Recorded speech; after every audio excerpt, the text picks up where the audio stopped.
Hi viewers, welcome to Shri Akshaya's kitchen. இன்னைக்கு நம்ம கிச்சன்ல இட்லி தோசைக்கெல்லாம் சூப்பரா மேட்ச் ஆகிற மாதிரி ஒரு ரெசிபி தாங்க பார்க்க போறோம். எப்பவுமே சாம்பார் சட்னி இப்படின்னே செஞ்சு போர் அடிச்சு போச்சுன்னா ஒரு தடவை இந்த மாதிரி செஞ்சு பாருங்களேன், ரொம்பவே சூப்பரா இருக்கும். ரெசிபியுமே பார்த்தீங்கன்னா ரொம்ப ஈஸியான ரெசிபி தான். டேஸ்ட் பார்த்தீங்கன்னா வேற லெவல்ல இருக்கும். எப்படி பண்ணலான்னு பார்க்கலாமா? இந்த ரெசிபி நம்ம குக்கர்ல தான் செய்ய போறோம். ஸோ ஒரு பெரிய வெங்காயத்தை இந்த மாதிரி குட்டி குட்டியாக கட் பண்ணி எடுத்துக்கோங்க. இதோட 2 பச்சை மிளகா, 2 காஞ்ச மிளகா, 2லேருந்து ஒரு 3 பல் பூண்டு சேர்த்துக்கலாம். அடுத்ததான் 3 தக்காளி பழம் நல்ல பழுத்த பழமா பார்த்து கட் பண்ணி சேர்த்துருக்கேன். இதோட 2 உருளைக்கிழங்கு, அதாவது சின்ன சைஸ்ல இருக்கக்கூடிய 2 உருளைக்கிழங்கை பொடி பொடியா நறுக்கி சேர்த்துக்கோங்க. அடுத்ததா கத்திரிக்காய், அதாவது 1/4 கிலோ அளவுக்கு நான் இன்னைக்கு கத்திரிக்காய் கட் பண்ணி எடுத்திருக்கேன். அதையும் இதோட சேர்த்துக்கலாம். அடுத்ததா இதுல 2 டேபிள் ஸ்பூன் அளவுக்கு சாம்பார் பொடி சேர்த்துக்கோங்க. அது உங்களோட காரத்துக்கு ஏற்ற மாதிரி நீங்க சாம்பார் பொடியோட அளவு குட்டியோ குறைச்ச கூட சேர்த்துக்கலாம். இப்போ இதுல ஒரு 1/4 ஸ்பூன் அளவுக்கு மஞ்சள் தூள், ஒரு 1/4 ஸ்பூன் அளவுக்கு பெருங்காயத்தூள் சேர்த்துட்டு இந்த ரெசிபிக்கு தேவையான அளவு உப்பு நம்ம சேர்த்துக்கலாம். இப்போ அடுத்ததா இதுல தண்ணி சேர்த்து ஒரு 7லேருந்து 8 விசில் வர வரைக்கும் நம்ம ப்ரெஷர் குக் பண்ணி எடுத்துக்க போறோம். இப்போ ஒரு 2 டம்ளர் கிட்ட தண்ணி சேர்த்து நல்லா வேக வச்சு எடுத்துக்கோங்க. அதாவது இது நல்லா கொலைய வெந்து வரணும். ஸோ அதனால ஒரு 7லேருந்து 8 விசில் வரைக்கும் கூட வச்சுக்கோங்க.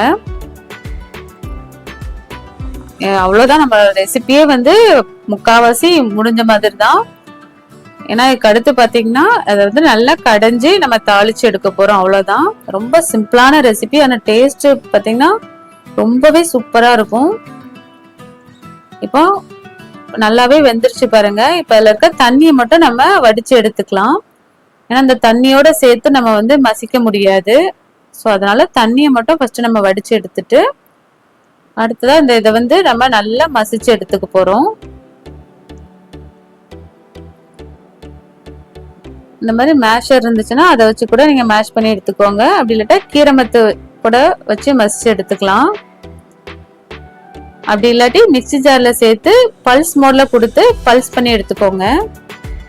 இது ரொம்பவுமே நீங்க பேஸ்டா அரைச்சிடக்கூடாது. ஸோ இந்த பக்குவத்துக்கு நம்ம மசிச்சாலே கரெக்டா இருக்கும்.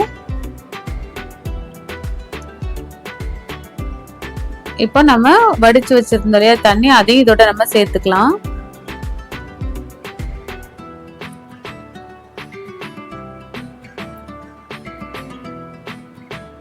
இப்போ நீங்க ஒரு தடவை நல்லா கலந்து விட்டு செக் பண்ணி பார்த்துக்கோங்க. அதாவது உப்பு காரம் புளிப்புலாம் கரெக்டா இருக்கான்னு செக் பண்ணிக்கோங்க.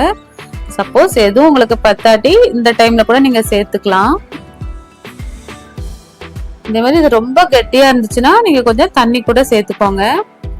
இப்போ எனக்கு இது கொஞ்சம் கெட்டியா தான் இருக்கு, அதனால நான் கொஞ்சம் தண்ணி சேர்த்துக்கிறேன். தண்ணி சேர்த்து ஒரு தடவை நல்லா கொதிக்க வச்சு எடுத்துக்கலாம். இப்ப இது கொதிக்கிற டைம்ல இதுக்கு நம்ம தாளிப்பு ரெடி பண்ணிக்க போறோம். ஸோ இப்ப இது நல்லா கொதிச்சுட்டு இருக்கட்டும். அதுக்குள்ள நம்ம இதுக்கு தாளிப்புக்கு தேவையானதை ரெடி பண்ணிடலாம். இப்போ கடாயில ஒரு 2 டேபிள் ஸ்பூன் அளவுக்கு எண்ணெய் சேர்த்துட்டு இதுல கடுகு சேர்த்துக்கோங்க. கடுகு நல்லா வெடிச்சு வந்ததுக்கு அப்புறமா இதுல பொடியா நறுக்குனா ஒரே ஒரு பெரிய வெங்காயம் நம்ம சேர்த்துக்க போறோம். இதுல நீங்க வெங்காயம் சேர்த்தும் செய்யலாம், இல்லாட்டி வெறுமனே நீங்க கடுகு உளுந்தம் பருப்பு கருவேப்பிலை போட்டு தாளிச்சும் கூட கொட்டிக்கலாம். பட் வெங்காயமும் சேர்த்து தாளிச்சா அதுவும் டேஸ்ட் நல்லா இருக்கும். இப்போ இந்த வெங்காயம் நல்லா கண்ணாடி பதம் வர வரைக்கும் நல்லா வதங்கினதுக்கு அப்புறமா இதை எடுத்து நம்ம அந்த கிச்சடியில சேர்த்து நல்லா கலந்து விட்டு எடுத்தோம்னா நம்மளுடைய கத்திரிக்காய் கிச்சடி ரெடி. இப்ப பாருங்க, இதை நம்ம இந்த கத்திரிக்காய் கடையல், கத்திரிக்காய் கிச்சடி எப்படி வேணாலும் இதை சொல்லிக்கலாம். ஸோ அதுல அதை சேர்த்து நல்லா கலந்து விட்டுக்கோங்க.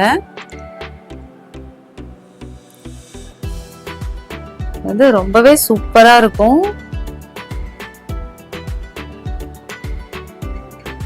இது கத்திரிக்காய் கிச்சடி, இல்ல கத்திரிக்காய் கடையல், இல்ல கத்திரிக்காய் கொச்சு, எப்படி வேணாலும் ஒவ்வொருத்தவங்க ஒவ்வொரு மாதிரி சொல்லுவாங்க. பட் இது இட்லி தோசைக்கு ரொம்பவே சூப்பரா இருக்கும். சாதத்துக்கு இது மேட்ச் ஆகுமான்னு கேட்டீங்கன்னா அது மேட்ச் ஆகாது. அதுக்கு வேற மாதிரி செய்யணும். இப்போ இதுல பொடியா நறுக்குன கொத்தமல்லி சேர்த்து நல்லா கலந்து விட்டு எடுத்தீங்கன்னா நம்மளுடைய கத்திரிக்காய் கிச்சடி ரொம்பவே சூப்பரா ரெடி ஆயிடுச்சு. இது வந்து ரொம்ப சிம்பிளான ரெசிபி தான். எல்லாமே சேர்த்து நம்ம குக்கர்ல வேக வைக்க போறோம். அடுத்து கடைஞ்சு தாளிக்க போறோம், அவ்வளவுதான். இது 15 மினிட்ஸ்லயே நம்ம ரெடி பண்ணிட முடியும். ரொம்ப சூப்பரா இருக்கும். ஸோ நல்லா சுட சுட இட்லியோட சேர்த்து சாப்பிட்றப்போ அதோட டேஸ்ட்டை சொல்லவே வேணாம். ஸோ நீங்களும் கண்டிப்பா இதே மாதிரி ட்ரை பண்ணி பார்த்துட்டு உங்களோட ஃபீட்பேக்கை மறக்காம கமெண்ட்ல ஷேர் பண்ணுங்க. ஸோ இதே மாதிரி நிறைய ரெசிபிஸ் வேணும்னா ஸ்ரீ அக்ஷயாஸ் கிச்சன் சேனலை சப்ஸ்கிரைப் பண்ண மறக்காதீங்க. இதே மாதிரி வேற ஒரு ரெசிபியோட அடுத்த வீடியோல பார்க்கலாம்.